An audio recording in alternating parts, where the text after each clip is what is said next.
ప్రతి సంవత్సరం వల్లే ఈ సంవత్సరం కూడా గాజుల అలంకారం అమ్మవారికి చేయడం జరిగింది.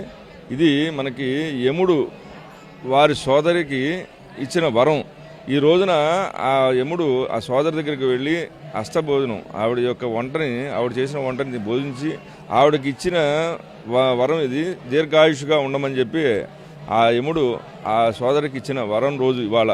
దాన్నే ఇవాళ మనం యమద్వితీయ అంటాం. అట్లాంటి ఈ రోజున ప్రతి భక్తుడు కూడా వాళ్ళ వాళ్ళ సోదరుల దగ్గరికి వెళ్ళి వారి యొక్క వంటని భుజించి వారికి ఈ మన సౌమంగళ్య ద్రవ్యాలన్నీ కూడా వారికి సమర్పించి వాళ్ళు కూడా దీర్ఘాయుష్మానంగా ఉండాలని మనందరూ కూడా ఆశీర్వదించాలి. రోజు ఇట్లాంటి రోజు, అట్లాంటి రోజున ఇవాళ అందరూ కూడా భక్తులందరూ కూడా